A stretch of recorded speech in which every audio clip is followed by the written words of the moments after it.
Hello everybody, and welcome to the Drydock episode 402. This week the questions are taken from guides 469 and 470 on the UC type U-boats and USS New Ironsides, the Wednesday videos on Mikasa and plunging naval gunnery fire, and the Friday video on where the US fleet happened to be on December 7th, 1941. Martin Swinney asks, I just had a thought. I wonder if anyone has tried reverse depth charges, i.e. some kind of explosive mounted atop a submarine to be released under a ship and then float up with a detonator that was set to go off at shallow depths under the ship or possibly on contact with the hull.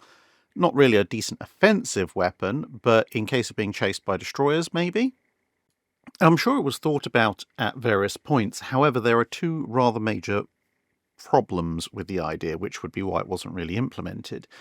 Firstly, you would be storing the equivalent of a depth charge on the outside of the sub. Now, in theory, okay, you might be able to store it between the pressure hull and the casing so you don't get a bunch of drag, perhaps with a little launch hatch or something, but you're still storing a considerable amount of explosive in what has to be a fairly lightly built device, because it's got to be very buoyant, sitting in salt water for weeks on end, which is probably going to degrade its functionality. Plus, of course, it means you have a bunch of barely contained explosive on the outside of the sub, which means if you get depth charge before you can counter undepth charge the escort, there is a non-zero chance that the explosive effects or the shockwaves of the depth charges going on around you at best are going to collapse this thing and make it unusable, and at worst possibly even set it off. The other problem is how fast can the thing rise? Because of course depth charges sink, they're negatively buoyant. Your reverse depth charge would have to be fairly positively buoyant, and even fairly positively buoyant objects don't actually accelerate upwards through the water or travel at particularly high speeds, because water is quite resistant. If you were down at, say, 200 feet, and bear in mind, obviously, you've got to be deep enough to be clear of the explosive effect yourself, it's going to take a few minutes, probably, for the thing to actually reach the surface. So you'd either be talking about a very large device to have enough air to be buoyant while carrying a significant explosive charge, or a device about the size of your average depth charge would carry a fairly weak explosive, which obviously may not actually harm the ship that you're attacking. And all of that, of course, assumes that you can predict, based on your depth, how fast the thing is going to rise, and based on where the enemy ship is and where you are at that point, if you release it, is it actually going to come up somewhere near the enemy vessel? Bear in mind, most enemy vessels are going to be faster on the surface than you are submerged, so if you release such a thing, your release is going to depend entirely on the enemy. So you'd have to be running dead ahead of the enemy vessel. You'd have to be further ahead than the time it takes to rise, and you'd have to time it. So you'd have to be going, okay, well, the enemy is closing on us at a closing speed of, I don't know, let's say 4 knots, for the sake of example.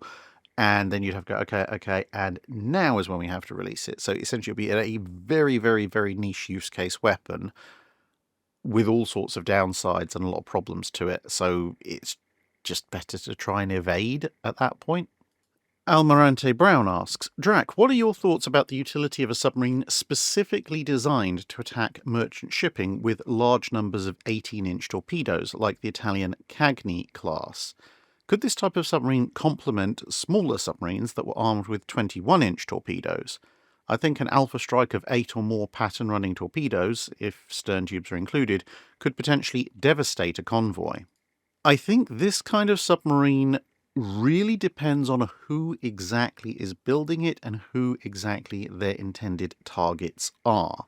So for the Italians, for example, I don't think the Cagni class was a brilliant investiture of resources, mostly because the situation where I think you would need such a submarine is one where your target, or target nation, I suppose, has lots and lots of merchant ships. Okay, they're at war with Britain. Britain has lots of merchant ships. Great. However, you would also need your target to or your target areas, I should say, to be quite a considerable distance from your base, your submarine would need to be quite large, and therefore the operating conditions would need to favour a large submarine. And that, I think, is where the Cagni class fall down for the Italians, because occasionally they prove quite useful against Allied shipping, but the Mediterranean, although it does have its deep parts, is generally a relatively small, confined, shallow area of operations relative to places like the Pacific and the Atlantic. And so one of the advantages of having a submarine with lots and lots of 18-inch torpedoes is you can be out for a long time before needing to reload. Well, in the Mediterranean, that's less of an issue. You can go home to Italy and reload torpedoes if you need to. It's not as difficult as, say, if you're a Type 7 or a Type 9 stuck in the middle of the Atlantic and you have to try and somehow, early in the war, get back to Germany and later in the war get back to France. And I also mentioned, obviously, you need a big sub, and that's because you're only talking about a 3-inch diameter difference in the torpedoes.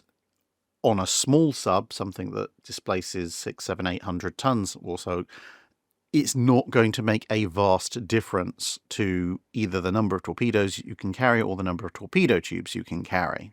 Yes, you can carry a slightly greater number, possibly, but it's not really going to make a huge difference to have, we can have a couple more torpedoes in here.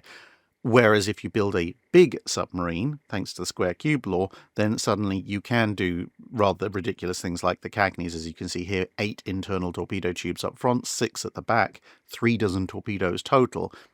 The Cagni class, as a 1,600 plus ton on the surface submarine, was about the right size for a long distance, purely commerce raiding small torpedo launching submarine, although of course against a big target you can just fire lots of small torpedoes. But realistically, the Mediterranean was not the right operating environment for them. So you can probably see where this is leading. For the Germans, something like the Cagni class would make sense, because they had to develop milk cow type U-boats to go and resupply other U-boats at sea with things including torpedoes. If they'd had something like a Cagni class, it's big, it's long range, it can therefore carry lots of stores, and it can carry tons of torpedoes, so it can go out and, realistically, it's going to be out of fuel before it's going to be out of torpedoes in most cases. Plus, 8 torpedoes straight into a convoy, that's going to be pretty nasty. I mean, you kind of have the weird thing of, in some ways, the Italians developing several submarine types the Germans could have used really well, and the Germans developing a few submarine types the Italians could have used really well, and they just ended up in the wrong operational environments. For the British, though, there's no point, because no one they're going after really has a substantial merchant fleet apart from Japan, and, British submarines don't operate against the Japanese all that much until near the end of the war, by which point the US submarine fleet has exterminated much of the Japanese merchant fleet. In pre-war planning for fighting Japan, something like the Cagni class based in Singapore for the Royal Navy would have made sense, but it would have been a very niche, this only makes sense in this particular combat environment, and not as part of their general strategy, whereas for the Germans it makes more sense. For the Japanese, actually, a Cagni class doesn't make much sense, because while America does have a large merchant fleet, there's just not any significant trade lanes for the Japanese to meaningfully attack. And when you do get ships that are like merchant ships, so cargo ships, transport ships, etc., they tend to be surrounded by a lot of angry escorts, at which point you probably want your bigger torpedoes to try and deal with them. But for the US Navy, retrospectively, something like a Cagni class would make sense, because, it's big like a fleet boat, and whereas a fleet boat obviously is somewhat better for hunting warships because it's got a fair number of torpedoes and they're big and it's quite swift on the surface, the fleet boat makes a lot of sense for US pre-war planning. But the way World War II actually worked out for the US submarine fleet, I would argue that if they had a fleet boat variant that was more like the Cagni class, they might actually have wiped out the Japanese merchant fleet even faster, because an awful lot of Japanese escort ships for their convoys were pretty small, and an 18-inch torpedo probably would have done for them just as much as a 21-inch did. And, torpedoes not working in the early part of the campaign aside, very often US fleet subs were forced to return because they had run out of torpedoes or were close to running out of torpedoes, more so than they necessarily run out of targets or endurance. So some fleet boat variant with a whole ton of 18-inch torpedoes might have been able to score even more kills. BK Zhong asks, in World War II, submarine crews tended to have the highest casualty figures across most navies. Was this also the case in World War I? Yes, it still was very much the case. Slightly less so, though, although that would be fairly cold comfort if you were a U-boat crew, for example. So if you go by purely number of U-boats in commission and commissioned during the respective wars versus number of U-boats lost, it's slightly safer to be a U-boat crewman in World War I because they, quote-unquote, only have a hull loss rate of about 62% versus a hull loss rate of about 68 to 69% in World War II. However, the number for World War II is skewed downwards somewhat in that analysis by the fact that, thanks to the mass production that Germany gets into in the latter stages of World War II, they have a huge number of, relatively speaking, huge number of U-boat hulls that are commissioned in the last few months of the Second World War and either do just one patrol or don't actually do any patrols before the war is over. And obviously, therefore, aren't sunk. There's a whole bunch that are scuttled and surrendered. And if you try and take those out, then the loss rate of U-boats in World War II climbs into kind of the mid-70s percentage-wise. So it becomes not just more dangerous, but considerably more dangerous to be a U-boat crewman in World War II compared to World War I. But, still a 62% loss rate is not something that is good in any way, shape or form. And the same is true in pretty much all the other navies. Submarines are a very dangerous thing to be in wartime, certainly in World War I and World War II. And although the crews generally are obviously somewhat smaller, if they're lost in active combat, there is a very high chance of them being lost with all hands, because, of course, if your pressure hull collapses when you're several hundred feet underwater, there's a fairly high chance none of you are coming back.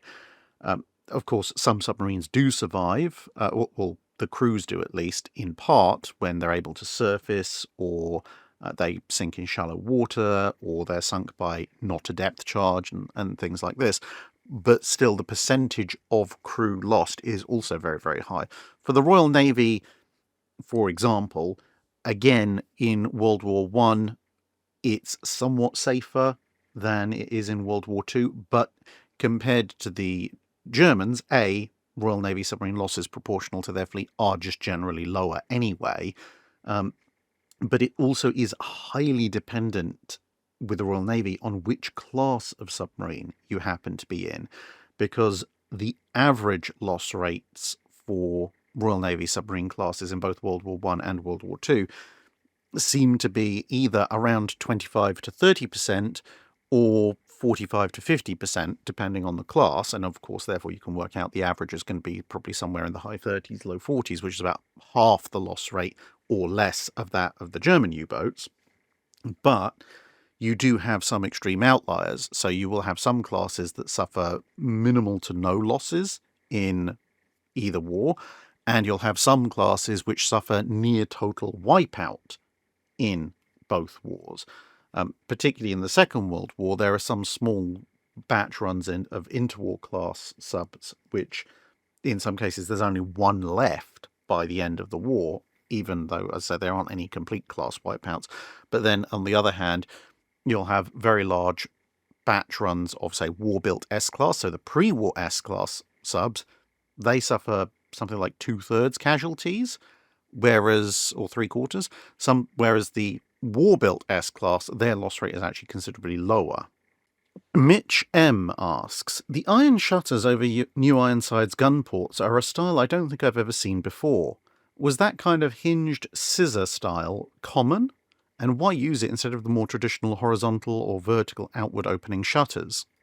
This kind of opening, as you can see here, it wasn't actually that common. Now, it was an attempt to solve a rather interesting problem that came about with, of course, the advent of ironclads, which was, as long as you were going to have broadside gunports or really gun ports of any significant kind where the gun ran back inside either a hull and in some cases a turret, but most usually the hull, that opening was a weakness.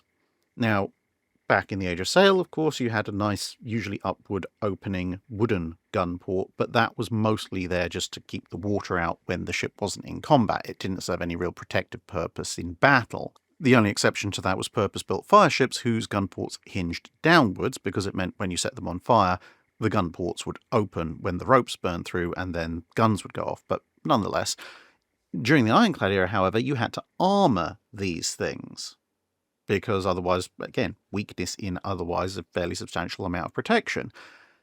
And that made them heavy, on top of the fact, of course, as guns got bigger, they were physically getting bigger anyway. And so various solutions were tried for this. Apart from the sheer weight, the other problem was, of course, if you went with a traditional big square gun port, if you were trying to open it as one whole unit, then thanks to physics, the moment of force, and therefore how much effort you had to put into actually lifting the thing, would get substantially larger if it was 4, 5, 6 foot long, compared to if it was somewhat smaller. So on New Ironsides, they went with this scissor idea where you had two halves on axles, and then you would have to use ropes to open them, as you can see here, kind of sideways. There were some problems with this. They didn't jam as often as you'd think, but they did have the possibility of being jammed quite a lot more than other methods. Partly because if they got hit, assuming they didn't just crack, they were obviously then flush with the armour, so if they dented and the armour underneath them dented, you now had a divot that was holding them in place. Also, as you can probably tell, they're constantly fighting against gravity, so if anything hits them and severs the ropes or chains that are holding them open, they are going to slam shut, which is going to be a bit of a problem if you want to keep using your guns. The much more common method that was arrived at for various navies for their gun port lids was actually like this, to split them in half, but to have the split horizontally rather than vertically. And so you ended up with two short half lids, one of which was very easy to open. You just poke it and it opens downwards, presumably with a big slam. That's nice and easy. And the other half, obviously, you would have to open upwards like a conventional gun port, but of course, it being a lot smaller and not protruding as much, it didn't take as much effort as a full single gun port would to elevate. Now, of course, yes, that upper gun port was also fighting against gravity and could in theory be severed, but it was much easier to lock off. The vulnerable area was smaller, as you can probably surmise looking at the area covered by these scissor gun ports when they're open. And ultimately, if half a gun port fell down and was blocking half of your access to the outside world for a gun, you could haul the gun forward, and the barrel, acting kind of like a little battering ram, could just push it open enough to poke the barrel beyond it. Whereas with these things, they were falling sideways. You could poke it as much as you liked with the gun, it wasn't going to be moving anywhere. Next up, we have the question, I want to say the combat debut of Palliser armor-piercing shot was at the Battle of Angamos during the War of the Pacific, where a pair of Chilean central battery ironclads battered the Peruvian monitor Huascar into submission. Do you know if the Chileans used Palliser shot, shell, or both in that action? And did the Chileans allow Royal Navy personnel to assess the damage to Huascar after the battle to determine the efficacy of Palliser ammunition? And what changes were made to the design of the ammunition based on its performance at Angamos? As far as I'm aware, the Chileans were using pretty much entirely Palliser shot, although as you can see here, even the shot did have an explosive component to it, and certainly the Palliser shell wouldn't have been capable of doing the kind of penetrating damage to Huascar that was observed. In terms of allowing Royal Navy personnel to assess the damage to Huascar after the battle, that I'm not entirely clear on. I do need to do a bit more reading on the War of the Pacific.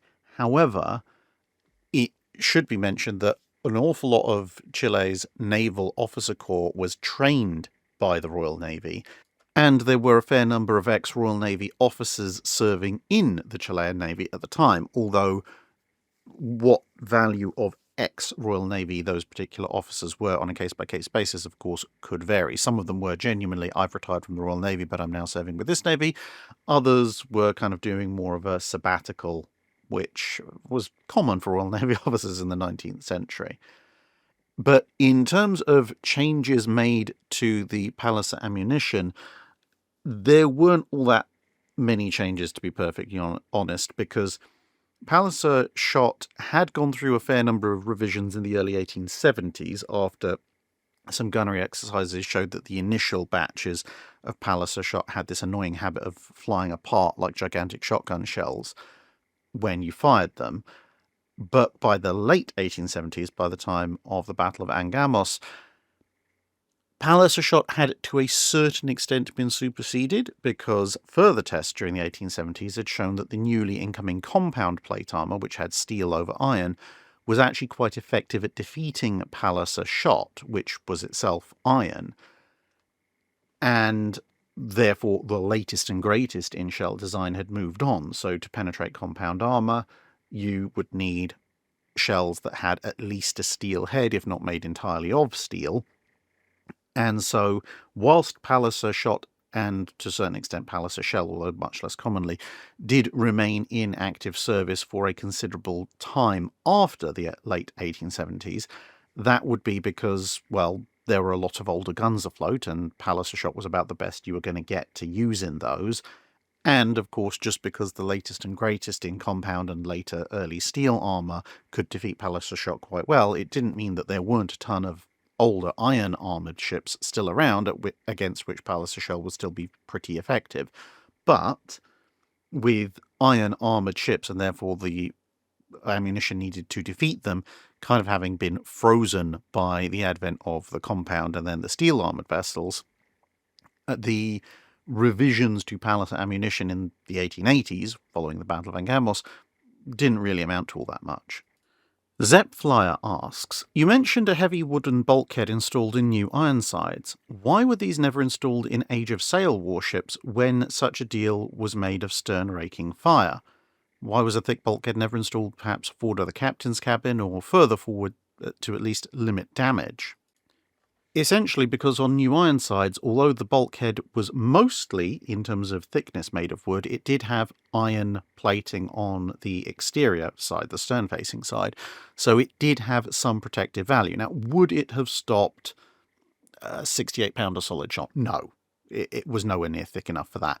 But it was thick enough to stop explosive shells, and it was thick enough to stop regular-ish solid shot from your average cannon, which was still, a fairly common weapon in the American Civil War. So it did have a degree of protective value. Conversely, if you were in the Age of Sail, well, you could be raked from fore or aft. If you were raked forward, you already had the full thickness of the hull there on the bow, and that didn't really protect you. All it did, if you're being raked at close range, was create a whole bunch of wooden splinters, which would also travel most of the length of the ship, in addition to the cannon shot. And so when you were looking at being raked from the stern, it was a case of, well, if we get raked from the stern, I mean, it's going to be bad, but if we leave it as is, there'll be maybe some glass, if we leave the glass there in the stern windows, and the cannon shot. And if we build a big thick bulkhead, well, at that point you're only going to be able to do it out of wood, at which point you're going to have the same problems if you were raked from the bow, in that you now have the same iron shot coming through, just with a bunch of high velocity wood as well, which isn't particularly great. And so for the most part there weren't bulkheads in Age of Sail ships. There were a few ships where you could perhaps argue there was a form of light bulkhead, which may have protected against something like, say, musketry, or maybe at a stretch grape or canister shot, at least the smaller variants thereof, but still would offer zero protective value against both heavy grape shot and more regular large iron shot. But those examples are very few and far between. Craig Hornick asks, did Ryan tease you about New Jersey getting their Mikasa videos out before yours? Well, I'm very happy to report that as we're all good friends, both Ryan and Libby have thoroughly embraced the somewhat British idea of make sure you tease and insult your friends on a semi-regular basis. I don't know if other cultures have that as well, because it shows that you are friends, because you know that there's no actual malice behind it, so it's quite fun. So yes, there was a little bit of banter around the fact that Ryan got to see Mikasa after I did, but got the videos out before I did. But at the same time, of course, as a sort of a response salvo, there's the fact, as I pointed out to him, that I managed to finish the battleship, visit all the museum battleships first, because although I got my Mikasa video came out later, both of us had, up until last year, visited 8 of the 9 preserved battleships, because, well, they're all in the US. That being obviously the 4 Iowas, the 2 South Dakotas, North Carolina, and Texas. Mikasa was the last one on both our lists, but I got to Mikasa first. So I completed the set first, even though I didn't do the video first. And that, of course, sparked this whole other discussion about whether you count Victory as a battleship or as an Age of Sail vessel. Because if you count Victory as a battleship, then there are 10 preserved battleships, and I've visited all of them, and Ryan would still be short one. So, of course, naturally, Ryan's position is that Victory doesn't count, and we're only talking about the steel ones. Which is fair, because at that point that would open things up to include things like Warrior and Mary Rose, and then the numbers go up and up and up, and, well, I'd still have visited all of them. Warrant Officer Will asks, did anyone ever flirt with the idea of using triple gun turrets on pre-dreadnoughts? I know that triple and even quadruple turrets had been thought up as far back as the Ironclad era, but did anyone actually try to use them on pre-dreadnought battleships? There was the occasional proposal to try and heavily upgun a pre-dreadnought battleship by having a triple turret, or in some cases the argument went that, well, if we have a triple turret up front, then that gives us more guns firing forward than we'd normally do, and then we can have either a single turret or no turret aft. There was that whole trend for all forward gun ships at one point in the very late Ironclad, very early pre-dreadnought era. But it founded on 2 rather important principles. Firstly, while the idea was certainly there, at a battleship scale, no one actually built a working triple turret until the 1900s, which obviously for the pre-dreadnoughts was a bit of a problem, because you might have the idea, but if no one's actually got something that you can install, there's extra issues. And of course, the cost of developing such a thing, if you wanted to go with it, would therefore be quite high. The other problem was just footprint. So if you look at top-down plans of pre-dreadnoughts, or indeed you visit something like Mikasa, you'll notice that although proportionally the amount of deck space width-wise taken up by the twin turrets that you find on most pre-dreadnoughts is similar to the amount taken up by the various turrets on most dreadnoughts, that is proportional, because the pre-dreadnoughts are also considerably smaller vessels, and so the available space is physically actually a lot less. And that's quite important, because on a battleship like, say, a typical World War I era battleship, you're looking at a beam of usually somewhere in the mid-80s going up to the low to mid-90s of feet, whereas the average pre-dreadnought is somewhere in the mid-70s of feet in beam. So even a smaller World War I era dreadnought has 10 foot of beam on a pre-dreadnought, and some of the larger ones have 20 to 25 foot of beam on them. And that simply means that there just isn't physically the hull space to install a triple turret on your typical pre-dreadnought, because that, we're talking about maximum beam width here. The hull, obviously, when you get down to things like the magazine, starts to narrow down. You've got to have the barbette armor and so forth. And so sticking a triple turret on, you'd just end up with the entire turret complex basically going almost complete side to side on a pre-dreadnought, and that is both unsafe and unstable for all sorts of reasons. Baxter asks, during Operation Pedestal, a group of Italian torpedo bombers dropped torpedoes at HMS Rodney. The captain ordered her main battery to fire at the torpedoes and cause them to detonate prematurely. If this works so effectively, why wouldn't this be adopted by every other nation? It's mentioned in the Operations Room video on Operation Pedestal Part 2 at around 5 minutes 24 seconds. So the principle of a splash barrage, which is what Rodney and Nelson were trying to achieve, was relatively well known across the naval world, and indeed in other cases when capital ships came under attack by torpedo bombers, they also tried to pull this kind of thing off with varying levels of success. So, for example, Bismarck is known to have used a splash barrage using her main guns on at least some of the swordfish raids that came in on her. Obviously, that didn't help very much. Scharnhorst and Gneisenau used the same tactic again against swordfish coming in at them after during the Channel Dash. In that case, it again wasn't quite as successful, but sort of was at the same time. So the splash barrage itself wasn't particularly effective against the swordfish. The swordfish were mostly shot down by anti-aircraft gunfire and German fighters. However, there are some reports from that particular incident that one of the swordfish was pretty much cut in half by a stray 11-inch shell that very clearly wasn't going to hit and cause a splash barrage, but instead, by sheer luck, managed to connect with the swordfish physically. So there you go.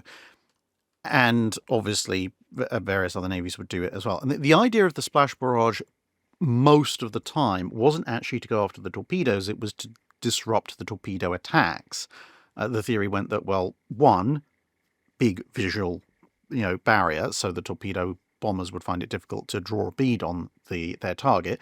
Two, with that amount of water in the air, a torpedo bomber that's flying low to the ground or low to the sea, I should say, really doesn't want to fly through that, because there's a good chance that the water will just flat out do enough damage to break the aircraft and cause it to crash. And two, even if it somehow doesn't, the either upwelling of water, if the torpedo bomber flies through during the initial part of the explosion, might flip or otherwise force the torpedo bomber up and out off course. And if it's later, then the falling water might drag the torpedo bomber down into the sea, or the amount of water ingested into the engine might cause the engine to choke.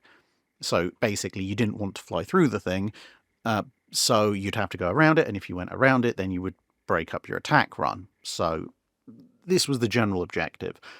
In terms of using them specifically against incoming torpedoes, this was a tactic that was obviously something of a tactic of desperation. It was used with varying degrees of naval artillery, so small guns as well as large, in some emergency situations, but it was something that was actually far more difficult to pull off, which is why it wasn't adopted as a standard tactic. Because it wasn't something that you could really ask a fire control system to do. Some torpedoes might be travelling slow enough that you could theoretically register them as targets, but good luck getting a rangefinder fix on them. So you would essentially be almost bore sighting the guns in, most likely just the turret commanders using their own rangefinders for it. And because of obviously the speed of the torpedoes and the distance involved, you'd essentially have to already be looking in that direction with the guns loaded or very soon to be reloaded, which obviously is what they were doing, firing at the incoming aircraft. And so the actual window in which you could theoretically pull this off, plus the circumstances where you could get the gun turret around in the first place, because even if you have the window, if the gun turret's pointing in the wrong direction, it's going to take too long to bring it around and depress the guns, etc. And you have to have HE shells loaded for it to be truly effective. The sheer combination of factors means that while most captains would theoretically be aware that it was a possibility, in practice they'd be far more worried about, physically just evading the torpedoes. So I think in this particular case, because I have read about the use of the splash barrage by both Rodney and Nelson before in context of Pedestal, I think what was happening was that they're not so much aiming at the torpedoes, they're aiming at disrupting the torpedo bomber attack.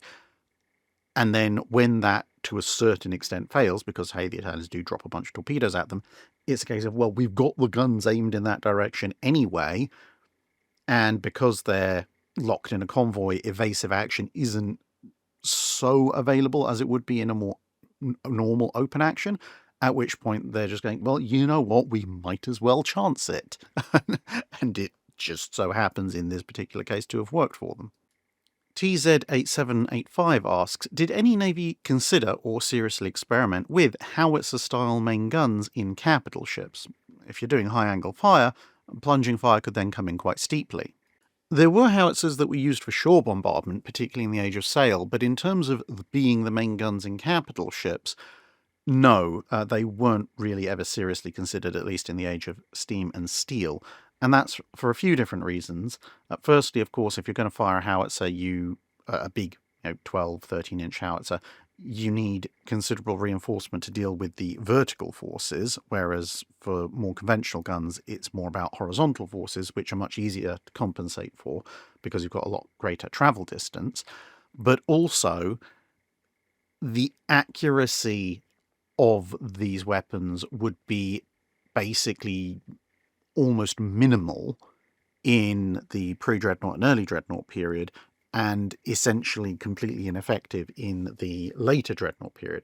So in the later dreadnought period, because of course howitzers have to fire their shells in big high arcs, they have a much more limited range compared to a long barrel naval artillery piece that's firing at 20, 30, 40 degrees, and most of them are 20 to 30 degrees. So, getting a howitzer that can fire 25,000 yards, it's just not really going to be a thing. You'd need an absurdly large howitzer to do so. So, for example, the 12-inch railway-mounted howitzers that the British used in World War I, even in their very last and most powerful iterations, only had a maximum range of about 15,000 yards. Whereas a contemporary British 12-inch naval artillery gun could reach well over 20,000 yards with a fairly small elevation of around about 15 degrees.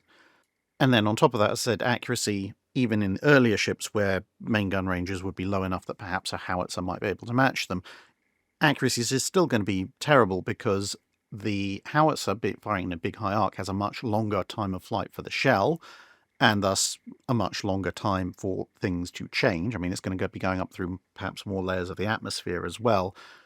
So an enemy taking evasive action, for example, has a lot longer to do so. And for your fire control prediction, you've got to predict a lot further into the future to land the shell properly. And there's also what comes by various different names, but we'll call it target shadow, essentially.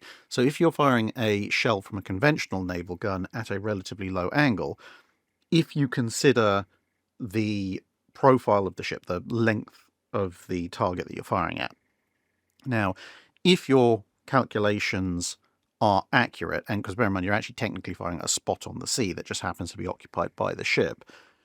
If your calculations are completely accurate, great, you will land a shell, fairly low near the waterline of your target. But if your range calculations are slightly off and actually your shell would have landed, 50 yards past the target, well, because the target does have a height element to it, then a shell that's coming in at 10, 15 degrees might still strike the target. It'll just strike either higher up on the hull or potentially in the superstructure. And so you have this shadow effect where if you imagine a shadow cast by the ship from a light source that's at the same angle and same height as the incoming shell, then, as I said, your range calculations can be off, i.e. over, by the amount encapsulated by that shadow, and you'll still get a hit. If you have plunging fire, really high angle plunging fire from a howitzer, assuming it's even going to arrive there in the first place, if you imagine putting a light up there, the shadow cast is a lot less, which means that actually the area in which your calculations will give you a hit is also less. So even if we ignored all the flight time implications, the howitzer is still going to hit far less often. And so, people didn't really go for it. The only real use you see of howitzers in, capital ships or any ships in the early part of the 20th century is like this, which is why it's been on here the entire time, which it was for anti-submarine use, because being relatively short-barrel weapons, obviously they had less recoil, so you could mount them in kind of open mounts in all sorts of places on ships, but even this was relatively quickly replaced by depth charge launchers. Charles CDT asks, since you did this quick video for December 7th, that being where the US fleet was on December 7th, do you have any plans on doing one for the destroyers and cruisers? Maybe, but definitely not in exactly the way that I did for the carriers and the battleships, because of course there were few enough battleships and carriers that on a world map scale you could actually indicate them all without it getting ridiculously crowded. And even then, as you probably saw for the Atlantic-based ships, it did get a little crowded at times. Plus, it would also get somewhat boring, especially when you get to destroyers. We're like, well, this ship was here, and this ship was also here, and so was this ship, and so was this ship, and this ship was also here, and this ship also happened to be here, because there's a lot of them. Now, what I potentially could do instead would be to do it by units, so destroyer divisions, submarine squadrons, or destroyer squadrons and cruiser squadrons and so forth. So it'd be like, okay, Destroyer Squadron 14 was based here. Submarine Squadron 6 was based here. Also, of course, then I can use DESRON, SUBRON, etc. abbreviations, which make things a lot easier. And depending on just exactly how many units that covers, I might also then be able to say, well, Cruiser Squadron 4, consisting of blah, blah, blah, and blah, was here. That might be a workable format, but I'd have to work on exactly how it was done. Dr. D.M. Platt asks, early World War II US Navy battle stations versus duty stations. While some roles like anti-aircraft ammunition passer and stores clerk make sense, something akin to steering monitor motor and fire control assistant as a pairing of battle versus duty stations does not. Why did the US Navy have such wacky pairings? Cross-training is important to have backups to your backups, but in the area where battle is not unlikely. In the early part of the war, there was quite a bit of left hand not knowing what the right hand is doing when it came to the split of battle stations versus duty stations in the US Navy.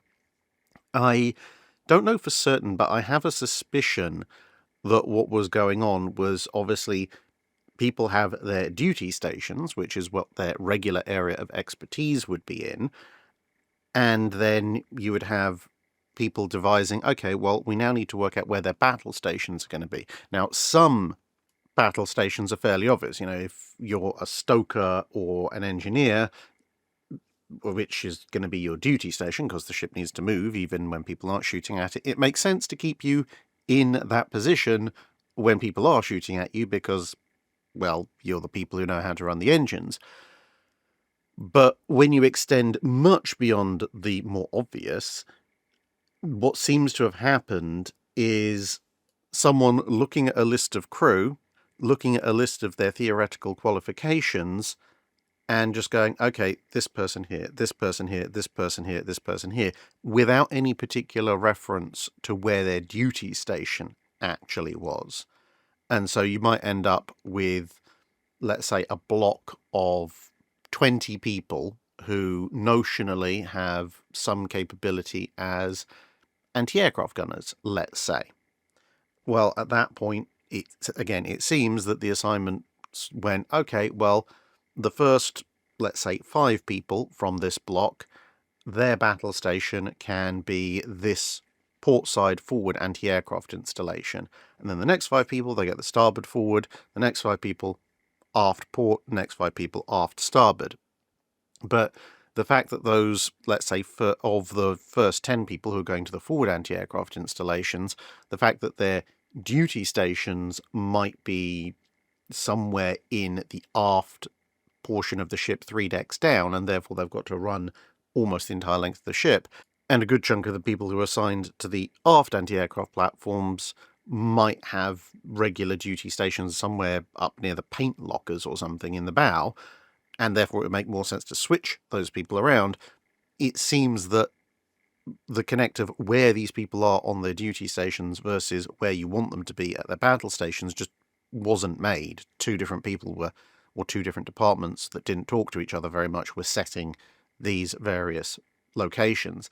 And the US Navy suffered for it. So that's why I've got this picture of Quincy at the Battle of Savo Island, because one of the reasons why the US cruisers took so long to get to their battle stations as compared to Canberra, which was within a few seconds of being able to open fire, was the fact that there was this mass confusion of, okay, battle stations, but now you've got half the crew at the aft end of the ship trying to get forward and half the crew at the forward end of the ship trying to get aft. And quite apart from whether or not everyone remembers, which corridors and which ladders are up or down or fore or aft in that confusion, the simple fact is a good chunk of the ship's crew were trying to get to the other end of the ship, and that just takes time, especially on a ship the size of a cruiser.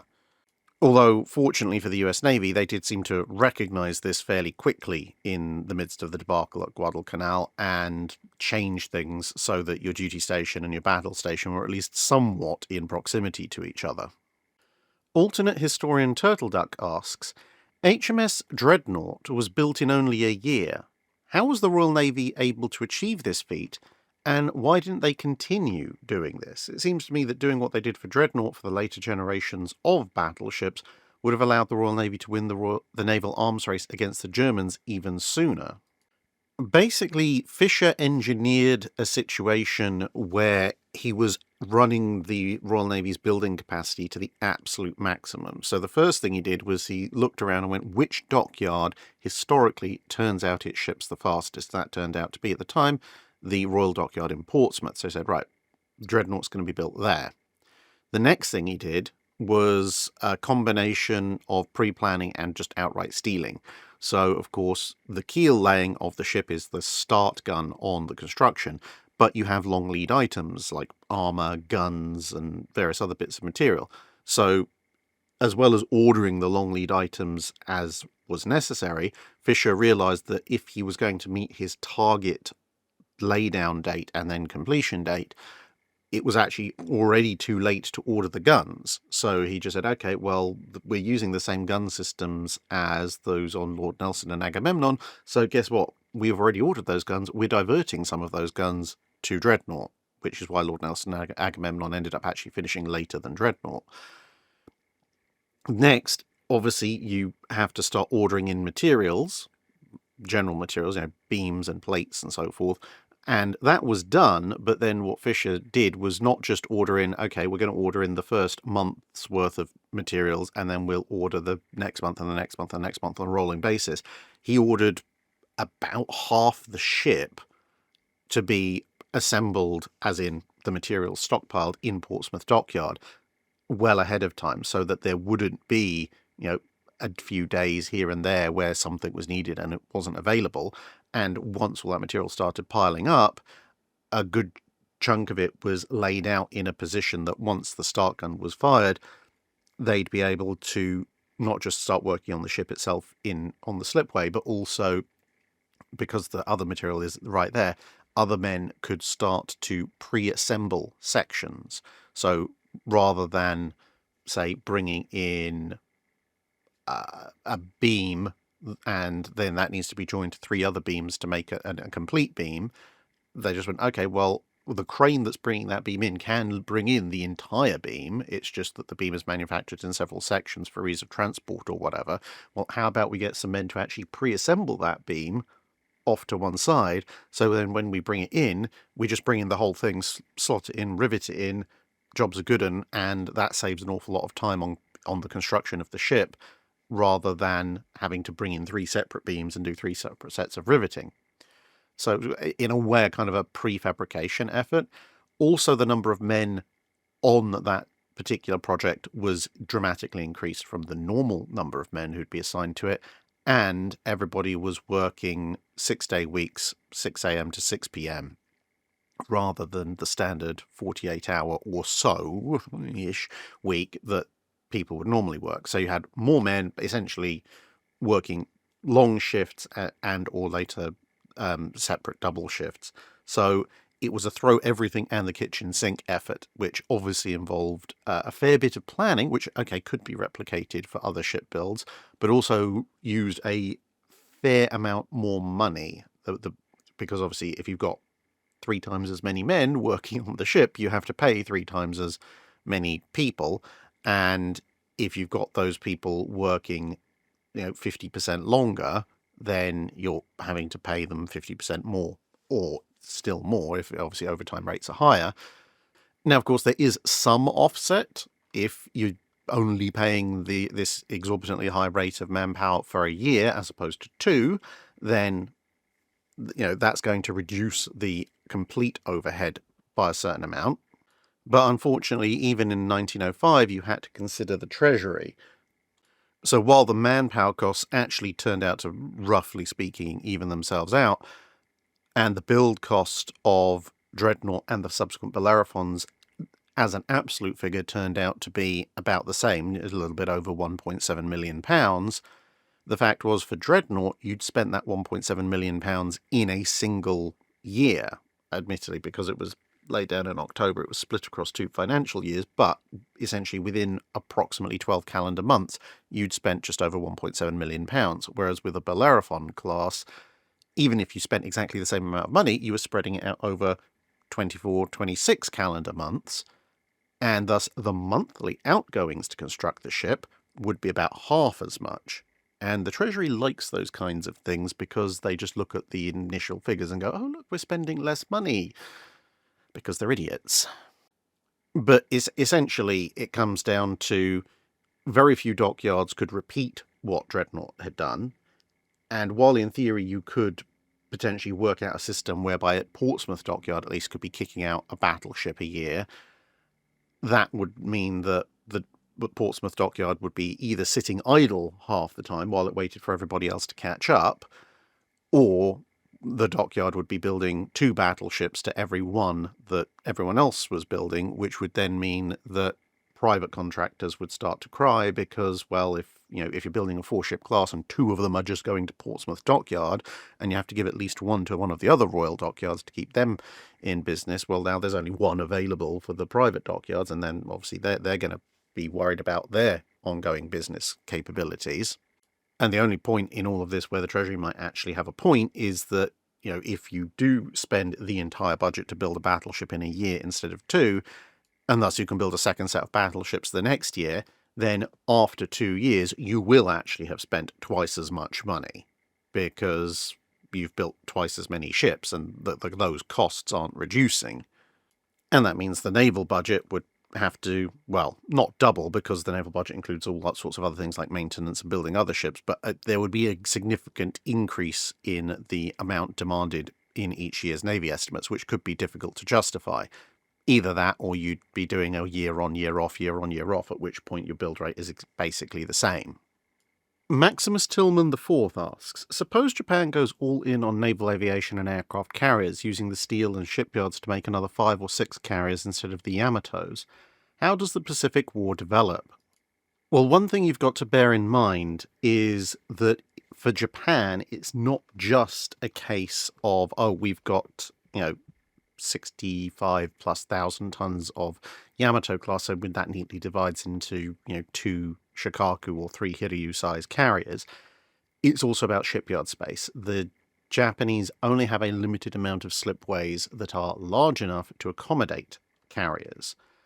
Now, with that said, there's a couple of options. In terms of the question, there's no real way for the Japanese to have 5 or 6 carriers ready for December 7th, 1941.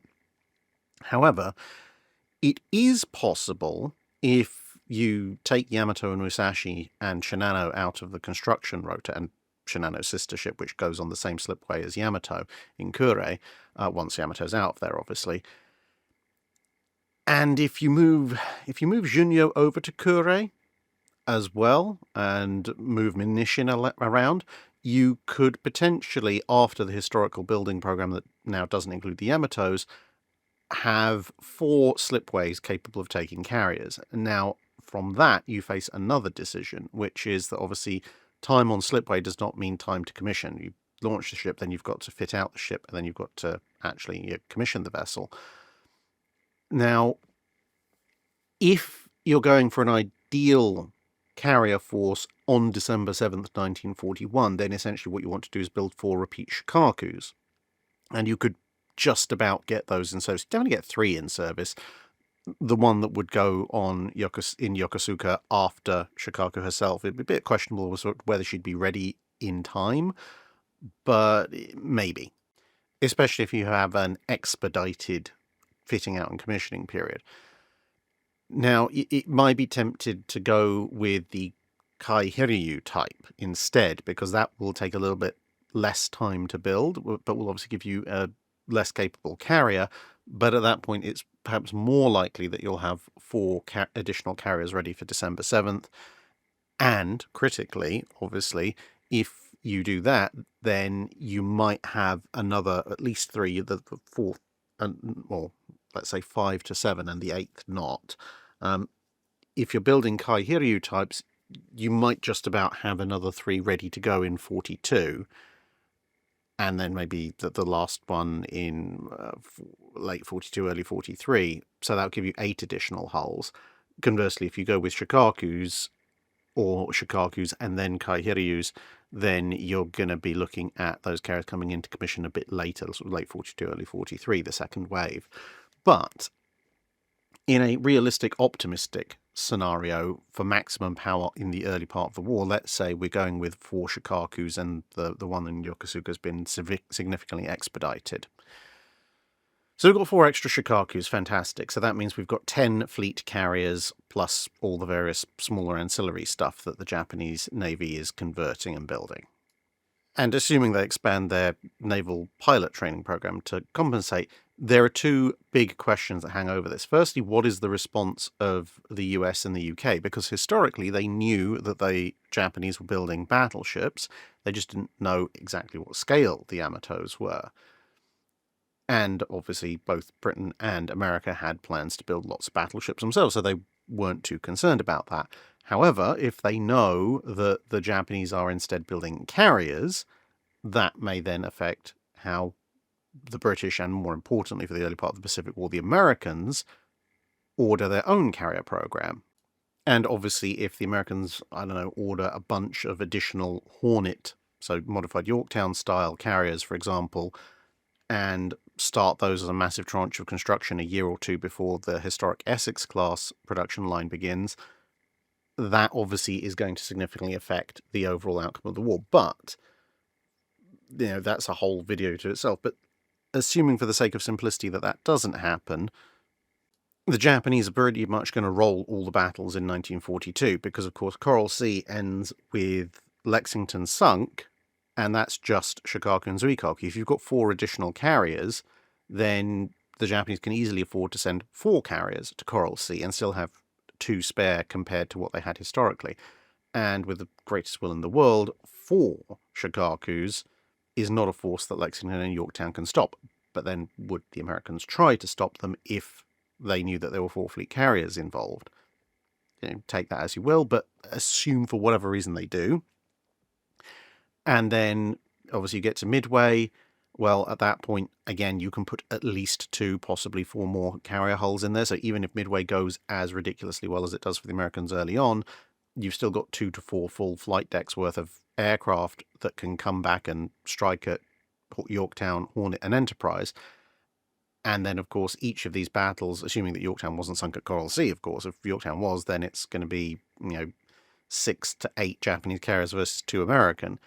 And then Guadalcanal gets even worse. So the Japanese will have Henderson Field. They'll have their ring around the Pacific.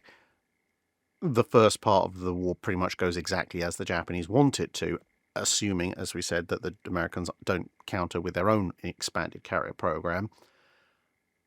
But then, while the Japanese have a much larger fleet to overcome, and it will take longer, the simple fact is that even with the next 4 set of carriers coming online, that gives the Japanese, assuming they don't lose any fleet carriers in these engagements, 14 fleet carriers.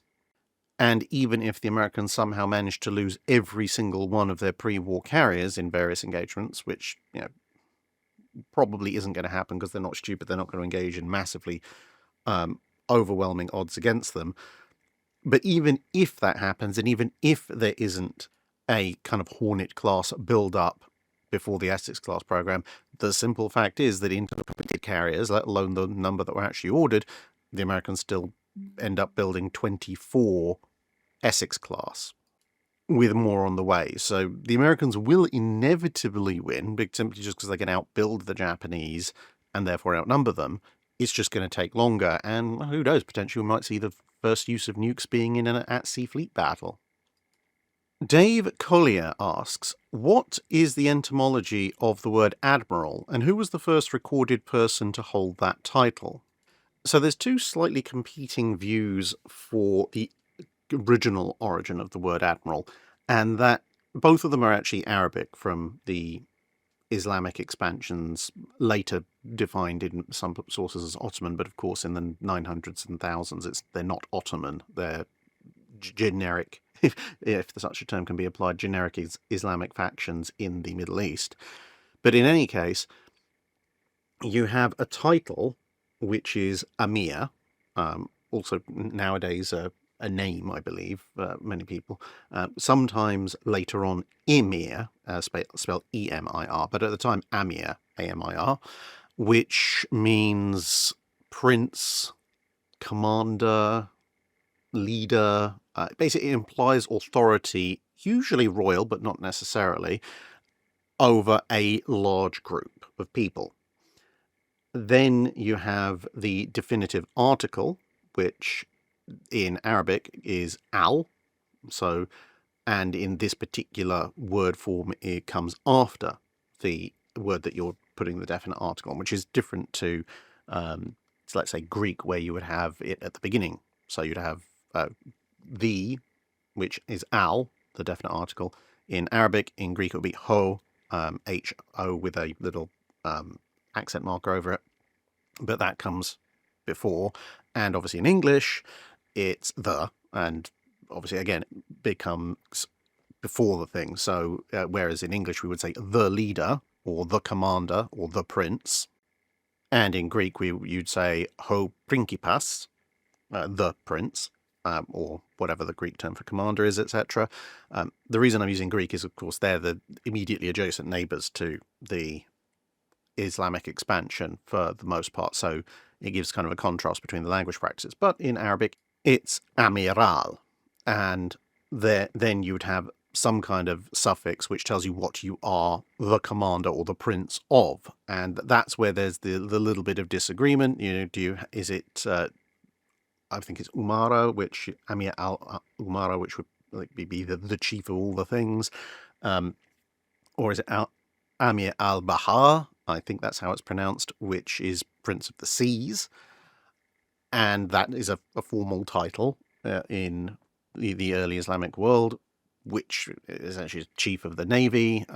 In English, Old English at the time, the title is Keeper of the Seas and Keeper of the Ports. So everyone kind of has their version of what will eventually become the Admiral title, and it's usually either Commander, Keeper, Chief, Prince, etc. of the seas.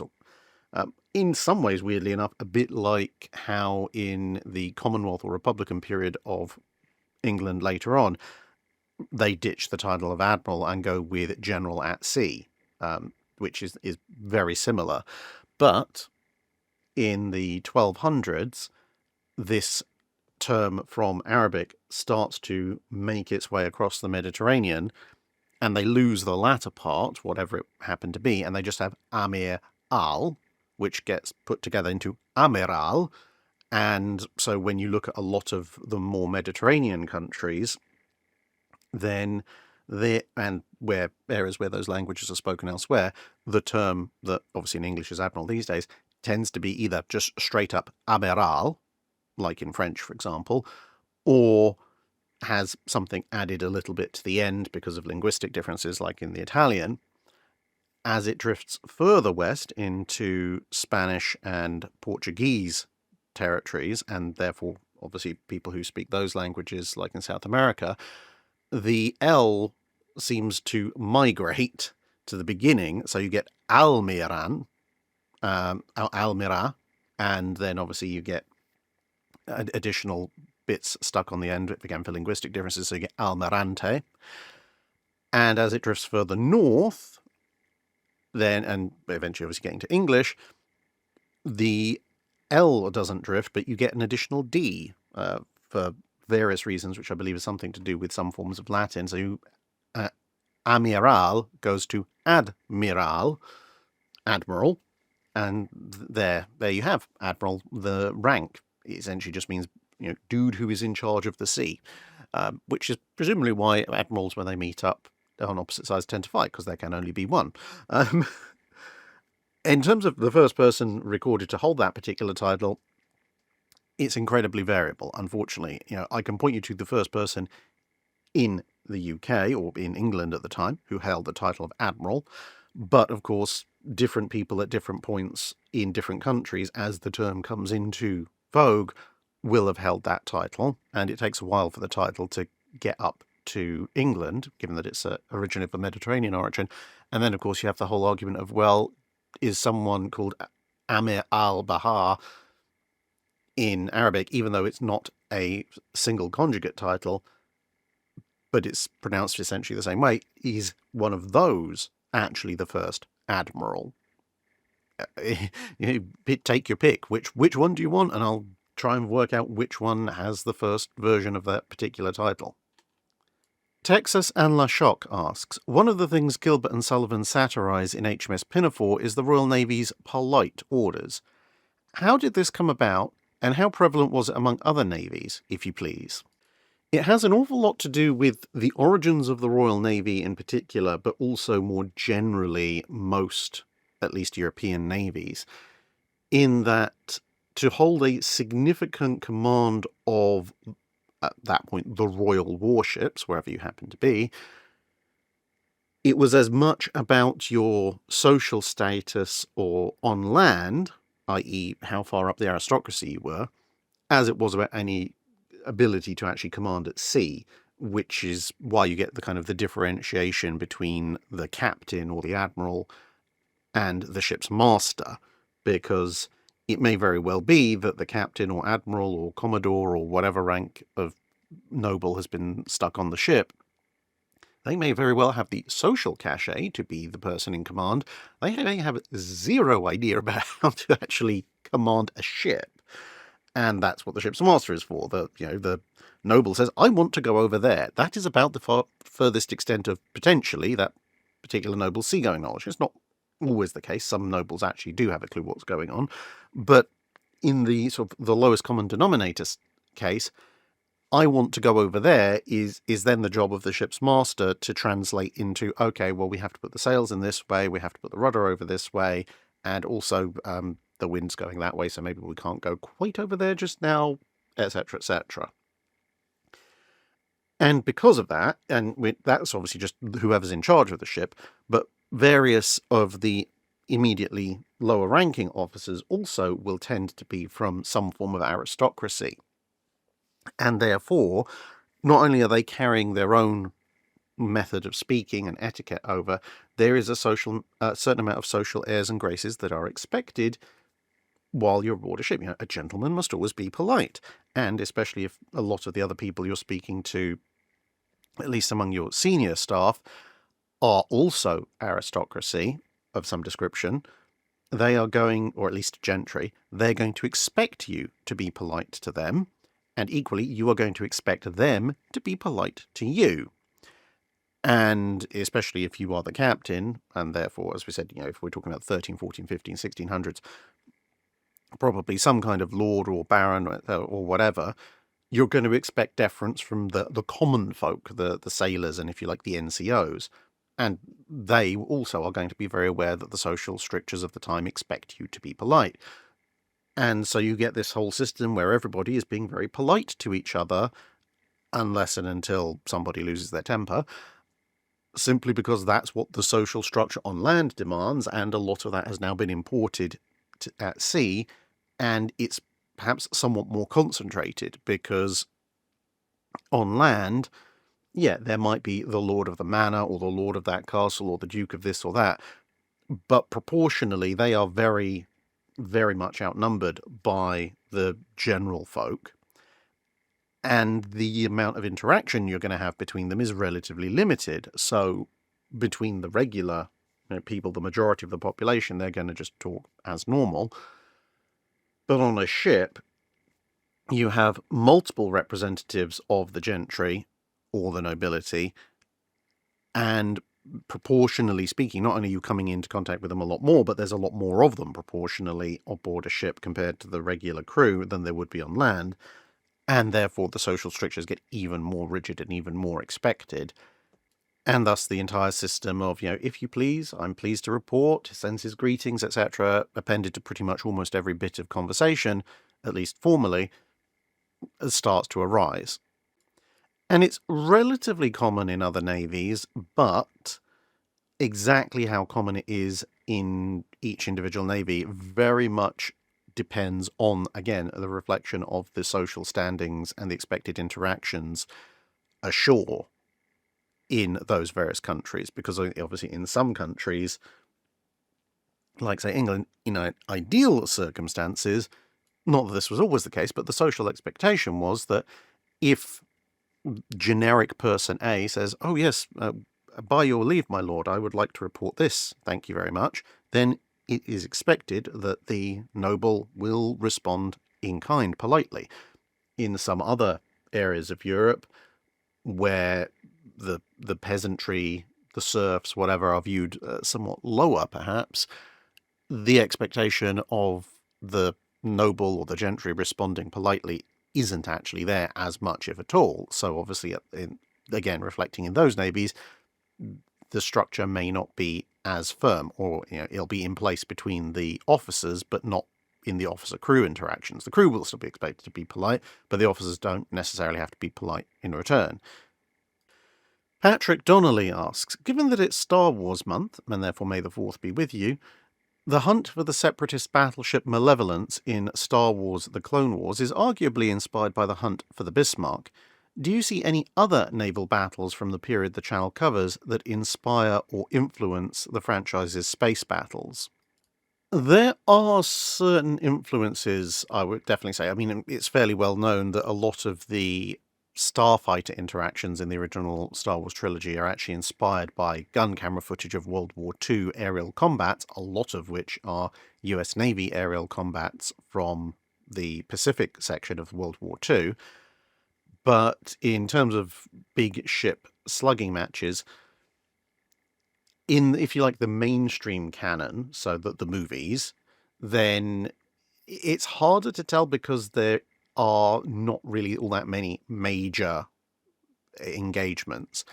You've got the Battle of Coruscant in Episode 3, for instance, which to a certain degree is almost Trafalgar-like. It's a mad melee. There's no strict battle lines. Everyone's just wandering around shooting each other at point-blank range. And the reason I've chosen this particular screen cap is, of course, this is quite literally a point-blank broadside engagement, Nilsonian style, between a Venator class and one of the CIS vessels.